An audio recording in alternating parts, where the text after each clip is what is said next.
Alors, merci beaucoup, Margot, pour cette lecture des théories suviennes et post-suviennes appliquées à Damasio très riche. Je vais d'abord laisser la parole à Simon Bréant pour discuter de ces deux communications et ensuite on prendra les questions. Je vois qu'il y en a notamment une d'Éric Picole. Je vous laisse la parole, monsieur Bréant. Bien, merci. Alors, je vais proposer un retour. Enfin, c'est très, très stimulant d'avoir écouté vos enfin, c'était bien cohérent de voir ce que vous tirez de Suvine par différents filtres, et je vais y réagir. J'aimerais réagir à chaud sur un élément absolument ponctuel par la convergence de Damasio, d'Aurélie Huse et de votre présentation, qui est que Aurélie Huse a proposé, en adaptant d'autres concepts, par rapport au procédé formel de déformation ou de modification de l'image, le fait d'avoir un décalage dans l'image qui soit désigné comme étant la xénopsie. C'est-à-dire qu'en gros, vous regardez avec les yeux de Predator, vous avez la vision de l'alien, vous êtes formellement dans quelque chose qui va déplacer le regard. Et je me demande si, au-delà de tous les mots qu'on peut ajouter sur le langage de la science-fiction ou l'analyse de la science-fiction, je me demande si sur le modèle de la xénopsie, il ne faudrait pas former quelque chose qui soit de l'ordre de la xénolexie, donc pas le xénolecte, mais de la xénolexie, c'est-à-dire un procédé formel qui consisterait à rendre compte, comme vous venez de l'évoquer, Margot, du décalage dans le réel d'un être vivant de type humain, là, c'est-à-dire que la manifestation par une technique de xénolexie de la différence qui existe entre l'individu représenté et ce qui est représenté. Donc, il s'agirait simplement de mettre un mot sur un procédé qui est de repérer par ailleurs, hein, c'est-à-dire le phénomène des étrangetés formelles, mais disons que dans l'ordre de l'étude de la linguistique fiction, je ne sais plus si ce terme a été proposé, il y a eu des travaux, hein, bien sûr, sur la linguistique fiction, mais dans la linguistique fiction, il me semble que ça aurait l'avantage de situer justement le fait qu'il y a ici non pas simplement l'invention d'une langue différente, mais la manifestation à travers de la langue des caractéristiques même de l'être qui s'exprime. Hein. Ce qui me semble être une nuance qui aurait ici un sens.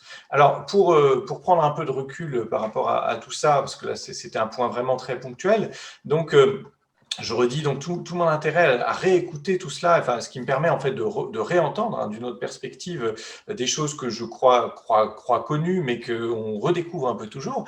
Et je dirais que la première leçon de ce que j'ai entendu chez vous, c'est l'importance qu'il peut y avoir, notamment pour un jeune chercheur, mais je crois aussi pour des chercheurs plus chevronnés, de revenir à un texte fondateur comme celui de Suvine, et surtout de ne pas se contenter des traductions qui en ont été faites. Je crois que ce qu'il y a d'essentiel dans ce paradigme suvinien que vous avez évoqué, c'est qu'il est à la fois extrêmement stimulant et extrêmement imparfait, extrêmement incomplet. Simplement, ce qu'il me semble, c'est que sa complétude n'est pas de l'ordre de l'accumulation.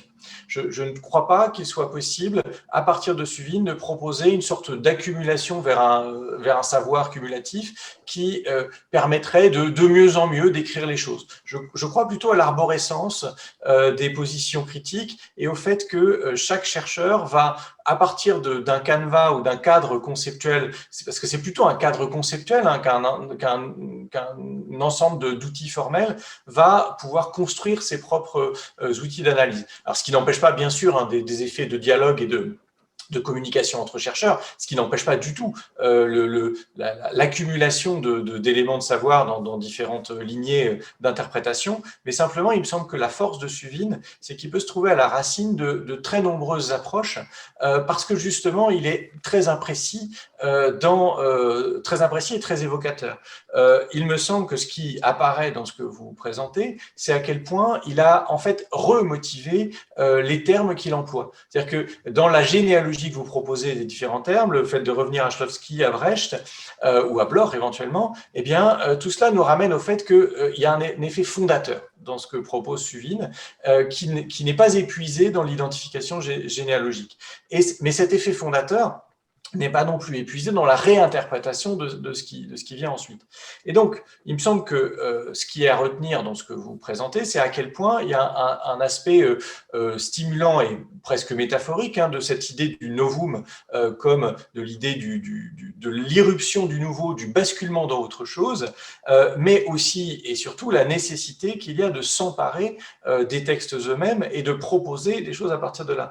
Et de ce point de vue-là, la rupture paradigmatique, j'ai vu dans les commentaires que mon ami Eric Pichol mentionnait le fait que la rupture paradigmatique du novum pour Suvine, c'est quelque chose qui est dans son essence quelque chose scientifique et technique, qui appelle une réinterprétation du monde. Bon. Cette conception extrêmement rationaliste, finalement, je trouve qu'elle s'adapte très mal. Il faut la réadapter lorsqu'on travaille sur Damasio. Damasio qui, lui, propose des glissements à la lisière du fantastique. Enfin, ce qu'il nous propose en So Far Away, on est quasiment dans du fantastique. Je ne sais pas très bien si on peut encore l'interpréter comme de la science-fiction, mais mon but n'est pas de classifier, c'est simplement de dire qu'en pratique, on peut quand même encore utiliser cette idée de basculement, de rupture et cette tension que vous évoquiez entre défamiliarisation et familiarisation. Donc, dans cette perspective, il faut, je crois, se confronter à Suvine pour mesurer toutes ces insuffisances. Insuffisances qui sont des insuffisances stimulantes, fécondes, qui invitent chacun à réinterpréter les choses.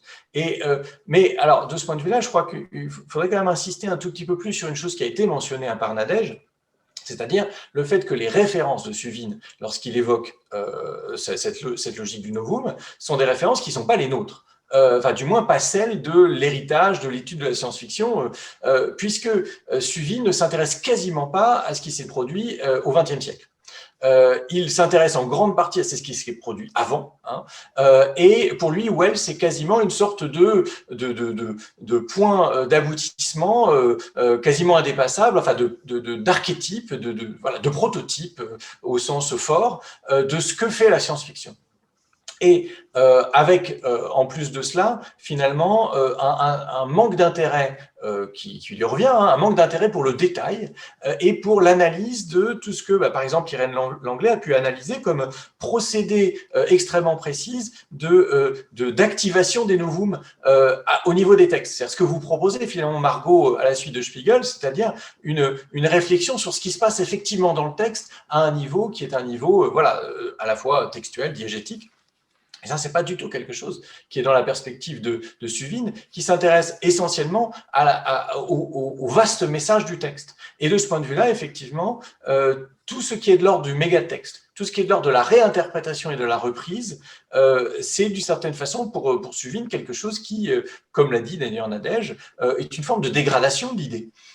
Et donc, il y a un idéal très fort qui est à la fois très porteur et en même temps qui est problématique pour un chercheur. Parce que il me semble que la position de Suvine, c'est une position qui n'est pas justement une position qui se prête à l'accumulation de l'interprétation des techniques. Et donc, c'est à la fois quelqu'un d'essentiel qu'il faut lire dans le texte. Et effectivement, Nadège l'a bien dit, il faut lire le texte de 79 et ne pas se contenter du texte 77 quand on est francophone. Et en même temps, le lire avec dans l'idée que quoi qu'il arrive, ça ne suffira pas. Il faut le connaître, mais il faut le réinterpréter, il faut s'y confronter. Et c'est ce que vous avez proposé ici et qui me semble tout à fait pertinent et tout à fait dynamique de ce point de vue-là. Et alors, de ce point de vue-là, une petite chose, je ne veux pas non plus, je crois que j'ai déjà beaucoup parlé, une petite chose pour revenir à Aurelius et revenir à la question du novum, enfin chez Spiegel également, ce que ça souligne aussi, ce que souligne les difficultés d'ajustement pour Spiegel, c'est à la fois le fait que chacun doit s'emparer de la chose, mais aussi que justement Spiegel raisonnant par rapport à un fonctionnement qui est le fonctionnement des médiums audiovisuels, du cinéma essentiellement, eh bien, les catégories qu'il va déduire sont des catégories qui sont en grande partie produites par son objet. Et ça, c'est aussi un des grands enseignements qu'on a par rapport à cela, c'est que dans les réflexions qu'on peut poser. Une grande réflexion d'ampleur comme celle de Suvine peut servir de cadre conceptuel, mais que pour ce qui est de la science-fiction, on est de toute façon obligé de se confronter à des innovations et à des évolutions. Et donc penser à la fois l'histoire, disons l'histoire des textes, mais aussi surtout l'histoire des formes, et la multiplication des solutions ou des techniques employées selon les médias. Donc, il faut aussi, de ce point de vue-là, sans forcément faire une étude intermédiaire systématique, il faut avoir conscience du fait qu'il y a des effets de retour et de circulation dans les techniques entre les différents supports médiatiques. Donc, c'est tout un programme.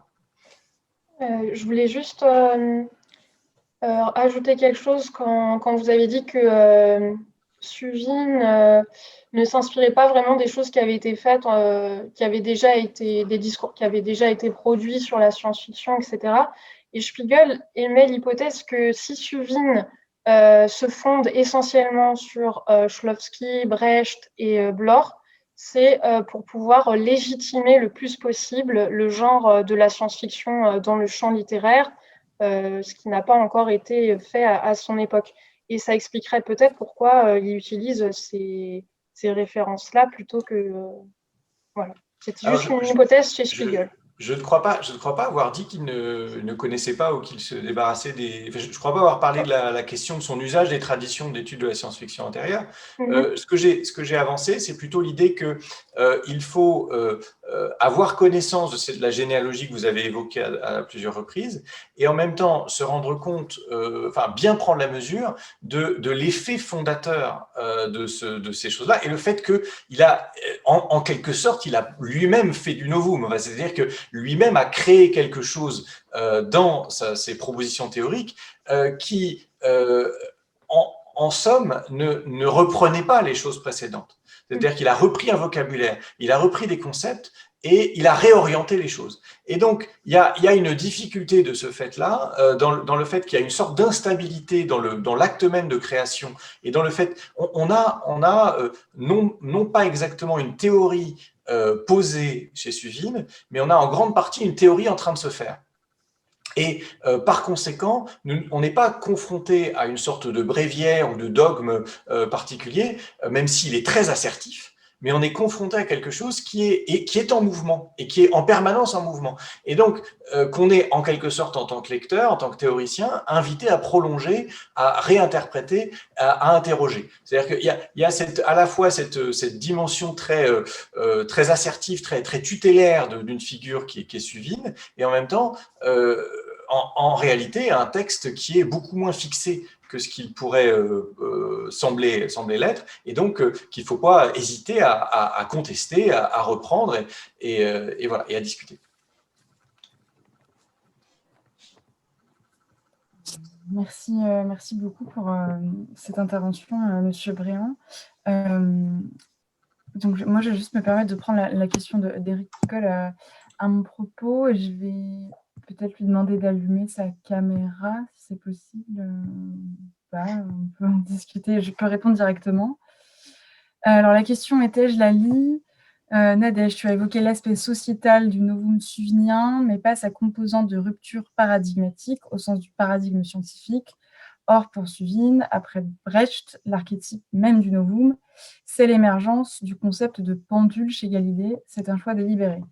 Alors, moi, de ce que j'ai compris du passage sur le pendule, l'oscillation du pendule chez Suvine, c'est plutôt justement que Galilée aurait opéré ce regard distancié et non pas que là, il s'agirait du novum.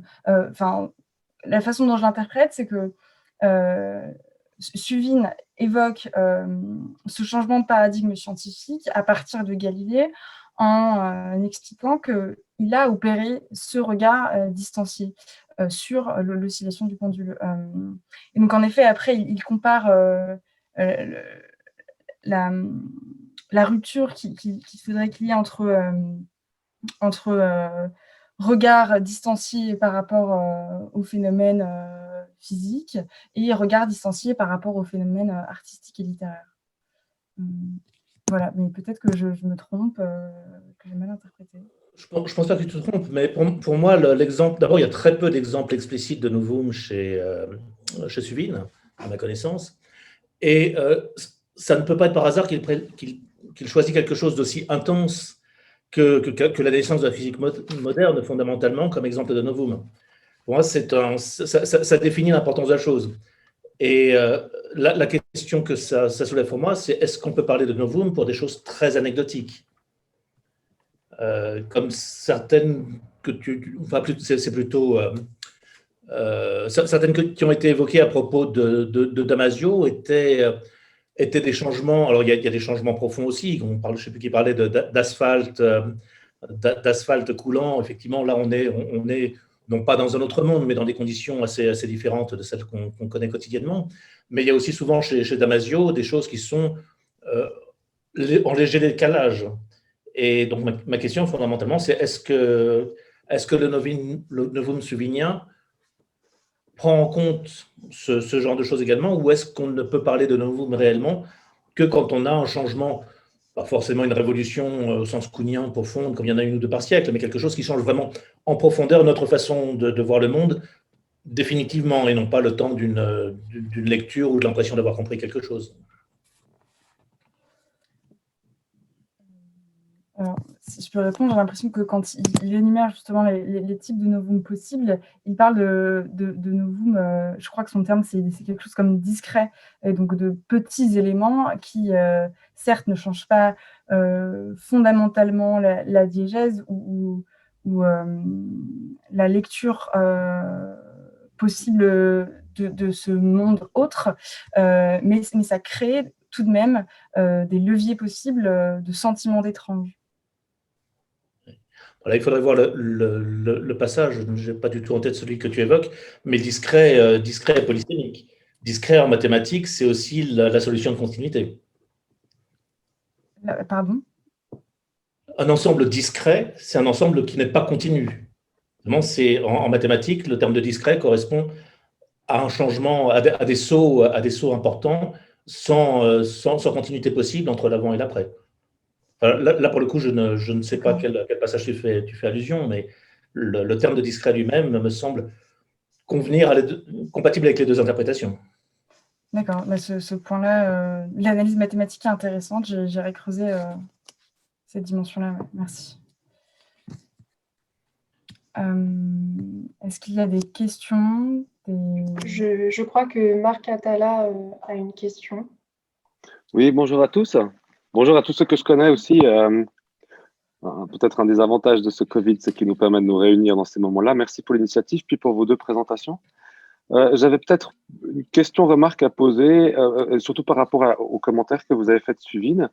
Il m'a manqué un petit peu, mais je ne pense pas que c'était votre objectif premier, une certaine critique de la position de Suvin, et en particulier une critique sur les concepts qu'il utilise. Je m'interroge beaucoup, mais je pense que mon collègue de Lausanne, Romain Bianda, sera plus efficace que moi là-dessus, de sa mauvaise compréhension de Brecht. Je trouve que la remarque d'Éric sur la question du discret montre bien peut-être les présupposés méthodologiques ou épistémologiques avec lesquels Suvin construit sa théorie de la science-fiction sans définir son corpus. On ne sait pas tellement de quelle science-fiction il parle. D'autre part, je trouve que cette question de non-mimétique, de novum aujourd'hui sont essentiellement dépassées. Je m'interroge aussi par rapport à ça sur qu'est-ce qui s'est passé en critique littéraire depuis 50 ans qui fait que on parle de Suvin aujourd'hui, et c'est vrai qu'on le voit apparaître dans beaucoup de préfaces, dans beaucoup de choses, comme si c'était une théorie à la mode, alors qu'à mon avis, elle est historiquement intéressante, pertinente, elle a fondé passablement de réflexion au Canada dans les fin des années 70, mais je trouve que la théorie d'Angenot est beaucoup plus intéressante, sa théorie de la littérature conjecturale est beaucoup plus intéressante. Je trouve que Suvin fait partie de ces gens qui ont défini quelque chose, qui ont dit on peut faire une théorie sur la science-fiction qui a on va dire son pesant d'or dans les années 70, mais qui aujourd'hui me paraît difficile à discuter dans le sens où elle rencontre en permanence des problèmes. Je trouve que la question du novum est intéressante. On voit à quel point c'est une définition qui n'est pas opératoire.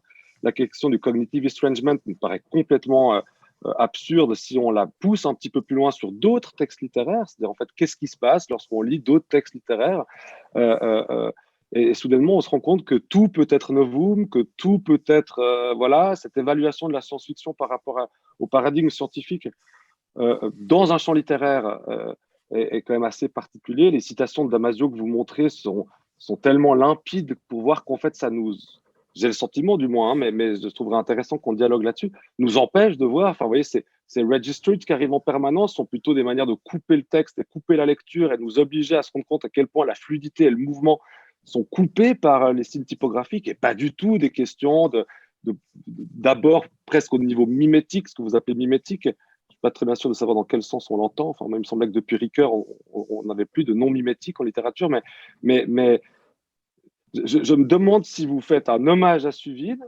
si vous discutez une théorie parce qu'elle est omniprésente, mais auquel cas je m'interroge sur la critique de cette omniprésence-là. Est-ce que c'est en fait finalement un aveu d'impuissance parce que personne n'a encore réussi vraiment, ce qui ne me semble pas être le cas. Il y a quand même Irène qui est là, Simon. Pour moi, Suvine est dépassé. Et je me demandais si ce dépassement de Suvine, indépendamment de son importance historique, légitime le fait qu'on en parle peut-être autrement que pour amener de nouveaux concepts. C'est-à-dire pour se rendre compte que le novum ne fonctionne pas, le niveau lexical ne fonctionne pas. Je trouve que la question de l'irradiation syntagmatique chez Angenot est plus intéressante. Je trouve que la question de la métaphore est plus intéressante. Je trouve que la question du texte comme métaphore, ce qui est le cas chez Damasio, indépendamment de son appartenance générique, est plus intéressante. Et je me demandais si par pudeur, vous n'êtes pas allé jusque-là, ou si vraiment vous vouliez limiter votre approche à une discussion peut-être très proche du texte de ce qu'a fait Suvine. Alors, je vais tenter de répondre à certains éléments. L'objectif, c'était d'une part, avoir une approche historique, en fait, en partant des premiers cadres conceptuels qui ont permis d'analyser les textes. Et d'autre part, en lisant des textes qui font la généalogie des diverses théories science-fiction, Suvine revient quand même très souvent, et les outils d'éstrangement, de cognition et de novum sont certes discutés, mais sont tout de même réutilisés avec en effet des réajustements. Et l'objectif aussi, c'était de créer ce type de discussion pour essayer de voir par quelle autre brèche on pouvait analyser les textes de science-fiction. Je comprends très bien votre position et donc j'étais pas aussi critique que ce qui paraissait. Je pense qu'à des moments il faut tuer le père et en l'occurrence surtout, enfin pas surtout, mais l'idée c'est que j'ai l'impression que j'aurais trouvé intéressant pour des doctorants ou doctorants en l'occurrence, mais là c'est doctorante, qui est une remise en question, une problématisation de cette nécessité de systématiquement recourir à des notions qui sont quand même relativement problématiques au niveau méthodologique et épistémologique. C'est-à-dire, pourquoi est-ce qu'aujourd'hui, dans les préfaces, dans les théories, etc., à part peut-être d'un point de vue historique, on parle de cognitive estrangement. Pourquoi est-ce qu'on parle de sense of wonder? Pourquoi est-ce qu'on parle de novum? Alors que le concept de mot-fiction d'Angenot me paraît beaucoup plus intéressant et beaucoup plus neutre accessoirement, comme l'a montré la question d'Éric tout à l'heure. Pourquoi est-ce qu'on n'arrive pas à dépasser le père? Là, on ne va pas rentrer dans une psychanalyse, mais fondamentalement, c'est une question que je me pose pour les, j'ai envie de dire, jeunes générations, c'est-à-dire pourquoi on n'amène pas des outils qui sont plus opératoires? On a bien vu dans votre discussion que parfois on avait des problèmes, des limites. Alors c'est bien de les discuter une fois, deux fois, trois fois, mais vu que ça fait 50 ans qu'on les discute, on peut commencer à se poser la question finalement de est-ce que c'est pas le moment d'avoir des outils qui sont des outils, et je dis pas qu'il n'en existe pas, hein, mais là je parle vraiment des nouveaux doctorants, de tuer les pères et les mères et de se dire tiens, qu'est-ce qu'on peut amener qui est différent, qui est peut-être plus. Enfin, Damasio, si on ne réfléchit pas sur la langue, si on ne réfléchit pas sur les rythmes, sur les sonorités, je ne vois pas tellement ce que le fait. Ces questions que vous avez abordées, que je trouve intéressantes au point de vue théorique, mais elles apportent strictement rien à l'analyse. En fait, on ne sait pas très bien ce que ça va changer. Pourquoi est-ce qu'il y a une inversion des adjectifs et des substantifs? Pourquoi est-ce qu'il y a. Pourquoi est-ce qu'il y a des coupures syntaxiques? Pourquoi est-ce que les métaphores sont systématiquement là chez Damasio? Pourquoi est-ce que le novum n'est pas très intéressant alors que la conjecture à dimension métaphorique me paraît beaucoup plus intéressante, en particulier dans les haut-parleurs? Enfin, ça, c'est ce que vous, nouvelle génération, vous pouvez apporter. Et je me demande comment vous ressentez ça, si vous n'êtes pas agacé. Moi, si vous voulez, à 20 ans, et j'ai malheureusement depuis longtemps plus 20 ans, j'aurais été profondément agacé de lire ce texte, ce que j'étais à 20 ans. Et je me dis aujourd'hui, est-ce que ça vous agace pas finalement? Voilà. C'est peut-être une question qui est moins épistémologique, mais voilà la question que je me pose. Romain Bionda qui souhaitait prendre la parole. Oui, merci beaucoup pour tout ça. En fait, moi, je vois un intérêt à revenir à Suvine parce que, en fait, précisément, il est au cœur de mon problème, en fait, de manière tout à fait égoïste. C'est-à-dire qu'on a un exemple, comme souvent, en fait, de théorie qui se base sur des textes qui ont été élaborés dans un cadre en lien avec des œuvres théâtrales et qui, après 2 décennies, aboutissent en fait au fait qu'on exclut le théâtre sur la base de ce genre de définition des corpus qu'on a précisément voulu définir à l'aide de ces mêmes théories théâtrales. En fait, c'est au motif qu'on n'aurait pas d'estrangement au théâtre aujourd'hui, ou pas de la même manière, ou pas aussi bien, etc., qu'on a un problème, notamment avec ce théâtre de science-fiction, où en fait, on ne sait pas si ça existe, on ne sait pas si on peut l'appeler science-fiction, etc. Et donc, à cet égard, je vous sais gré d'être revenu sur la question, parce qu'en effet, chez Brecht, en tout cas ma manière de théâtreux de comprendre la question du Fremdungseffekt, c'est vraiment la question des modes dans le cadre d'une crise du drame à la fin du 19e siècle et au début du 20e, c'est-à-dire qu'on s'autorise à mettre dans des spectacles théâtraux des passages narratifs avec des gens qui, en fait, la résurgence du chœur, la résurgence de procédés choraux, de personnages de narrateurs, la fin du 4e mur, etc. Et donc, en fait, c'est quelque chose d'assez formel. On insiste sur la théâtralisation du spectacle, on montre que c'est du théâtre, on essaye de contrer précisément l'effet mimétique et l'implication dans la fiction représentée des spectateurs. Et donc, de mon point de vue, en fait, c'est vrai que ça me fait toujours bizarre, en fait, de voir ce qu'en fait Suvine et en fait, de manière générale, comment des littéraires qui ne vont pas au théâtre comprennent cet effet de distanciation, en fait, qui bon, voilà, est peut-être pas si compliqué que ça. Oui, alors de ce point de vue-là, c'est sans doute un petit peu rigide comme manière d'envisager les choses. Faut peut-être, bon. Mais il y a eu d'autres manières de décrire ce fonctionnement-là, mais ça renvoie finalement à ce que, de mon côté, j'ai pu appeler l'idée du régime ontologique, hein. C'est-à-dire que le cognitif ici est c'est un terme qui finalement va dans le sens du scientifique, du rationnel, du plausible, là où le non cognitif, c'est ce qui va se mettre d'emblée sous le signe du merveilleux, sous le signe du magique. Bon. Mais malheureusement, comme pour beaucoup de choses, l'objectif de Suvine est beaucoup plus de rendre compte de ce qui se passe, de ce qui va pouvoir distinguer la science-fiction du reste, et au risque de durcir des oppositions. Hein. Ça, c'est un risque qu'il y a toujours, là où il peut y avoir des effets de continuité autour de ça. Et par rapport à ce qu'avait dit Marc, mais je ne sais pas, on va peut-être devoir passer aux autres communications, mais par rapport à ce qu'avait dit Marc, je suis assez d'accord avec ce contre quoi il met en garde, c'est-à-dire que cet intérêt de Suvine et tout ce que vous avez fait comme retour vers Suvine, ça me semble essentiel, un petit peu comme d'aller vers les textes fondateurs. Bon.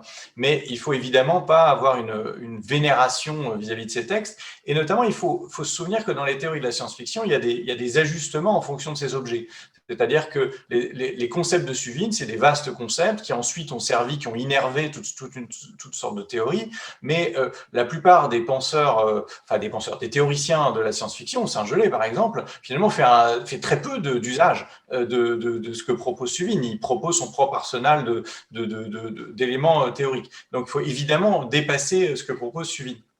Et effectivement, une des choses que soulignait Marc, c'est-à-dire toute la dimension créative de la science-fiction, tout ce qui va de l'ordre de ce qu'appelle par exemple Serge Lehmann l'idée de la réification de la métaphore, enfin le fait de travailler avec la langue et de faire un aller-retour entre la matière verbale, ce que fait beaucoup Damasio, et des éléments conceptuels qui en sont tirés. Tout cela, effectivement, Suvin n'est peut-être pas le plus adapté pour le proposer, mais enfin pour proposer une analyse.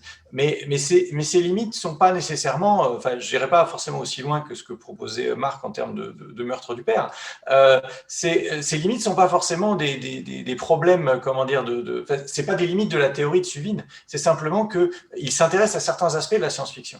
Et ces aspects de la science-fiction, c'est effectivement les aspects qui vont dans le sens des grandes opérations de classification et d'une manière d'identifier ce grand pôle que représente, ce grand nouveau pôle que représente la science-fiction. Et c'est ce que vous disiez tout à l'heure, je crois que c'était Margot, enfin, sur l'idée de la légitimation de la science-fiction, c'est vrai que c'est pas absent non plus.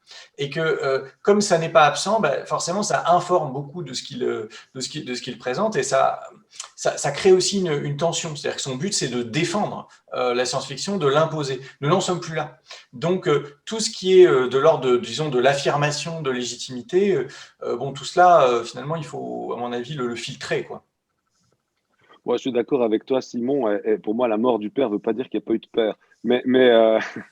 Mais je trouve vraiment intéressant ce que tu dis à la fin, c'est qu'on voit à quel point, et ça s'est quand même passablement passé, on cherche à légitimer à travers un appareil conceptuel qui fait légitimant. Et quelque part, qu'est-ce qu'il y a dans les années 70 de faire plus légitimement que de recourir à un vocabulaire soit théâtral, dramaturgique, soit scientifique, technologique, enfin plutôt scientifique. Et j'ai l'impression qu'effectivement, on n'en est plus là. Et j'ai envie de dire, chouette la vie. Heureusement, c'est le moment. Et donc finalement, c'est là où la mort du père me paraît pas mal, c'est on a tout le champ pour organiser, créer, innover des concepts qui sont peut-être un peu moins macro que c'est Suvin et d'autres, mais qui permettent de rendre compte de. Alors, par exemple, pour un texte littéraire, on pourrait se poser la question pour le théâtre, on pourrait se poser la question pour le cinéma, la BD et autres, mais qui permettrait de pouvoir sortir d'une volonté d'un appareil conceptuel autonome pour réintégrer plutôt pour intégrer à nos démarches un ensemble de démarches qui ont fait leur preuve dans d'autres champs littéraires que le champ de la science-fiction, indépendamment de savoir qu'on ne sait jamais de quoi on parle quand on parle de science-fiction, mais de toute façon, on va dire qu'on va rester à l'édito de 29 du Pulp Magazine. Et c'est là où je m'interrogeais. Mais évidemment, je pense que là, il y a un champ de création immense pour les doctorants, alors qu'il y a 40 ans, c'était compliqué de faire son doctorat là-dessus. Hein, vous vous en rappelez, pour ceux qui étaient nés. Et c'est vrai que là, de ce point de vue-là, c'est l'intérêt aussi de ce séminaire, c'est que ça va permettre de traverser de très nombreuses approches théoriques, hein, finalement. Et là, il n'est pas forcément question de la méthodologie que les doctorants et doctorantes vont adopter, mais simplement, ça permet de discuter de ce qui est disponible et ça leur permettra de faire des travaux mieux informés. Alors, justement, puisque tu évoquais notamment Angenot, je crois qu'il va en être question bientôt. On va peut-être faire une petite pause, c'est peut-être le moment, non? Oui, il est 15h50, c'est pile le moment. On va prendre 10 minutes de pause. Merci beaucoup en tout cas pour ces discussions qui sont très éclairantes, qui vont donner matière à continuer de travailler sur nos corpus et pour ce séminaire. On se retrouve donc à 16h. Ouais. Merci. Très bien.